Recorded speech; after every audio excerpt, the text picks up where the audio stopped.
आणि आता आपण वळणार आहोत दिवसभरातल्या सुपरफास्ट बातम्यांकडे।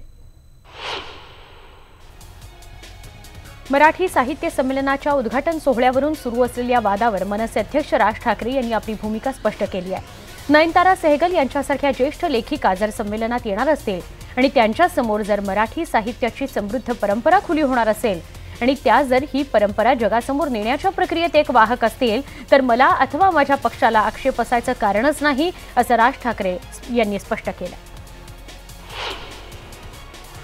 इंग्रजीतल्या ज्येष्ठ लेखिका नयनतारा सहगल मराठी साहित्य संमेलनासाठी येणार नाहीयेत। निमंत्रण मागे घेणारे पत्रच त्यांना आयोजकांनी पाठवलंय।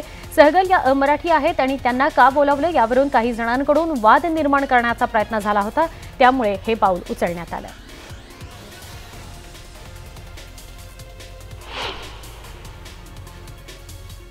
लोकसभा निवडणुकीच्या जोरदार तयारीला लागलेल्या काँग्रेस पक्षात एका लोकसभा मतदारसंघावरून संघर्ष होण्याची शक्यता आहे। दिवंगत गुरुदास कामत यांच्या लोकसभा मतदारसंघावर मुंबई काँग्रेस अध्यक्ष संजय निरुपम यांच्यासह कृपा शंकर सिंग यांनी दावा केलेला आहे।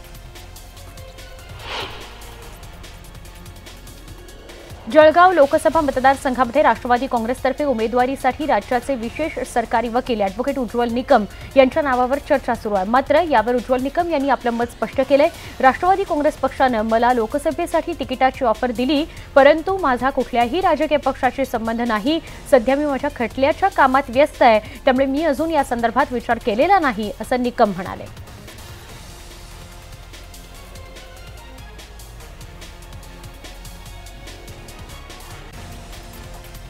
खासदार आणि आमदार झाल्यानंतर लोकप्रतिनिधींना लोकांचा विसर पडतो। मी अनेक वेळा स्वतःला चिमटा काढून विचारतो, मी खरंच खासदार आहे का? मीही त्यातलाच एक, परंतु मी लोकांच्या दुःखात धावून जाणारा नेता असल्याचं मत सातारचे खासदार उदयनराजे भोसले यांनी व्यक्त केलंय। क्रिकेट सामन्याच्या एका कार्यक्रमावेळी ते बोलत होते।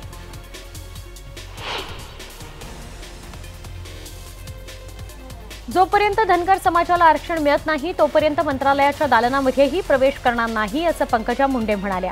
नांदेडच्या मळेगाव इथं सुरू असणाऱ्या खंडोबाच्या यात्रेला त्यांनी भेट दिली, त्यावेळी तिथल्या धनगर आरक्षण जागर परिषदेमध्ये त्यांनी हे विधान केलं।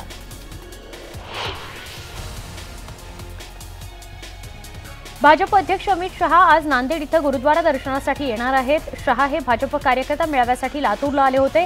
आज लातूरहून 9:30 वाजता हेलिकॉप्टरने ते नांदेडला येणार होते।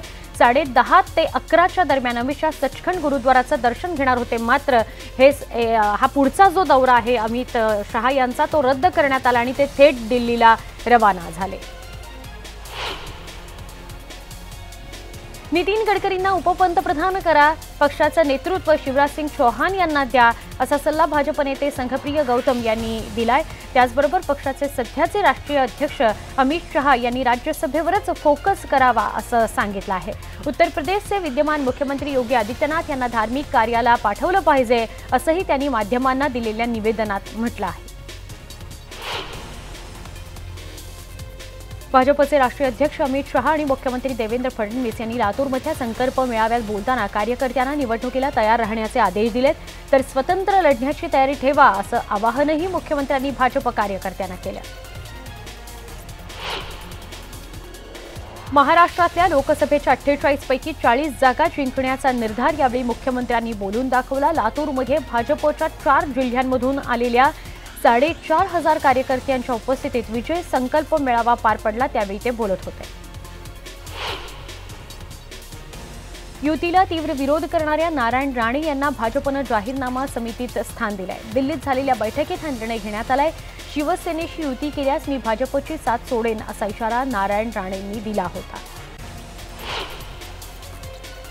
तर भाजपच्या संकल्प समितीमध्ये समावेश झाल्यानंतर राणेंनी सावध भूमिका घेतली। मी आधी या प्रकरणी माहिती घेईन, मगच उत्तर देईन, असं राणे म्हणाले। पुण्यामध्ये लष्कर भरती सुरू आहे। या भरतीसाठी आलेल्या तरुणांना कुठलीही सोय नसल्यानं रस्त्यावरच कडाक्याच्या थंडीत त्यांना रात्र काढावी लागली। या तरुणांनी फुटपाथ आणि जवळच्या बागेचा आसरा घेतल्याचं दृश्य कॅम्प परिसरात पाहायला मिळालं। सुमारे 1000भर विद्यार्थी रस्त्यावर पथारी अंथरून झोपलेले पाहायला मिळत होते। काँग्रेस आणि राष्ट्रवादी काँग्रेसची काल मुंबईमध्ये बैठक झाली। ही बैठक राधाकृष्ण विखे पाटलांच्या शासकीय निवासस्थानी झाली, पण विखे पाटीलच बैठकीला उपस्थित नव्हते, त्यामुळे त्यांची अनुपस्थिती हा बैठकीत चर्चेचा विषय ठरला। केंद्र सरकार बनावट परवान्यांना लगाम घालण्यासाठी लवकरच वाहन चालवण्याचा परवाना आधारशी लिंक करणं अनिवार्य करणार आहे। डुप्लिकेट लायसन्स घेण्यासाठी गेलात की या व्यक्तीजवळ आधीच चालक परवाना असून त्याला नवा परवाना दिला जाऊ नये असे यंत्रणा सांगेल। अशा शब्दांमध्ये केंद्रीय मंत्री रविशंकर प्रसाद यांनी यामागचं कारण स्पष्ट केलं। भाजपतर्फे काल दिल्लीमध्ये समरसता खिचडी तयार करण्यात आली। रामलीला मैदानावर ही 3000 किलो खिचडी शिजवण्यात आली। आगामी लोकसभा निवडणुकांच्या पार्श्वभूमीवर दलितांशी संवाद साधण्याचा भाजपनं या माध्यमातून प्रयत्न केला। विमानतळाप्रमाणेच आता रेल्वे स्थानकावरही कडक सुरक्षा व्यवस्था करण्याची रेल्वेनं योजना आखली आहे। या योजनेनुसार प्रवाशांना सुरक्षा तपासणीची प्रक्रिया पूर्ण करण्याकरता गाड्यांच्या नियोजित वेळेपूर्वी 15 ते 20 मिनिटं आधी स्थानकावर यावं लागणार आहे। कोहलीच्या नेतृत्वात भारतीय संघानं ऑस्ट्रेलियात ऐतिहासिक मालिका विजयाची नोंद केली आहे। भारतानं ऑस्ट्रेलियाविरुद्धची कसोटी मालिका 2-1 अशी जिंकली आहे। तब्बल 72 वर्षांनी भारतीय संघानं ऑस्ट्रेलियाच्या धर्तीवर कसोटी मालिका विजयाचा पराक्रम केलाय। दिल्लीतील लष्कर परिसरामध्ये धुक्याचं साम्राज्य पाहायला मिळालं। परिसरातील दाट धुक्यामुळे काही अंतरावरील गोष्टी सुद्धा दिसेनाशा झाल्या होत्या। अमृतसरमध्ये तापमानात घट होत चालल्यानं चांगलीच थंडी पडली आहे। या थंडीचा सामान्य नागरिकांवर परिणाम होतोय तर रस्त्यांवर लोक ऊब मिळवण्यासाठी शेकोट्या पेटवतात। अंदमान समुद्र आणि लगतच्या परिसरात घोंगावत असलेलं पाबुक हे चक्रीवादळ अंदमान आणि निकोबार द्वीपसमूहाच्या दिशेनं सरकतंय। या पार्श्वभूमीवर केंद्र सरकारनं अंदमानला वादळाच्या धोक्याचा केशरी रंगाचा इशारा जारी केलाय। शिमल्याच्या नरकंदा या भागामध्ये मोठ्या प्रमाणात बर्फवृष्टी होते। पर्यटक मात्र या बर्फवृष्टीचा बेभान होऊन आनंद घेत आहेत। मात्र या बर्फवृष्टीमुळे स्थानिकांचं जनजीवन विस्कळीत झालंय। कुलूमधील सोलन व्हॅली परिसर हा बर्फानं आच्छादून गेलाय। सगळीकडे बर्फाची पांढरी चादर पसरली आहे तर या फ्रेश बर्फामध्ये पर्यटक खेळताना दिसत आहेत। जम्मूच्या दोडा इथं जोरदार बर्फवृष्टी झाली आहे। या बर्फवृष्टीमुळे परिसरात पांढरी चादर पसरल्याचं चित्र पाहायला मिळतंय।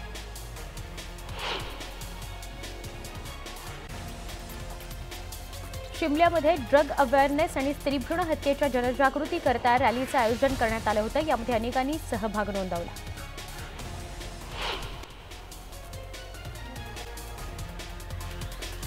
वादळाच्या तडाख्यामुळे कॅलिफोर्नियाचा पॅसिफिक कोस्ट हायवे बंद करण्यात आलेला होता तर वादळानंतर पाऊसही पडून गेल्यामुळे कॅलिफोर्नियाच्या रस्त्यावर चिखलाचा थरच थर जमा झाला होता। त्यामुळे अनेक वाहनं अडकून पडत होती। मुंबईत वानखेडे स्टेडियमवर होणाऱ्या खास कार्यक्रमात या सिनेमाचं पहिलं पोस्टर मुख्यमंत्री देवेंद्र फडणवीस यांच्या हस्ते लॉन्च करण्यात येईल। एकाच वेळी 23 प्रादेशिक भाषांमधून लॉन्च केलं जाणार आहे हे पोस्टर। तर मोदींच्या तरुणपणीच्या भूमिकेसाठी विवेक ओबेरॉयचं नाव निश्चित करण्यात आलं असून विशिष्ट वयानंतरची भूमिका परेश रावल करणार आहेत। तापसी पन्नू आणि अमिताभ बच्चन यांचा राष्ट्रीय पुरस्कार विजेता पिंक या सिनेमाचा आता तमिळमध्ये रिमेक होणार आहे। साऊथचा सुपरस्टार अजित हा या सिनेमामध्ये अमिताभ यांनी साकारलेली भूमिका साकारतोय तर तापसीने केलेल्या भूमिकेसाठी विद्या बालनचं नाव नक्की करण्यात आलंय।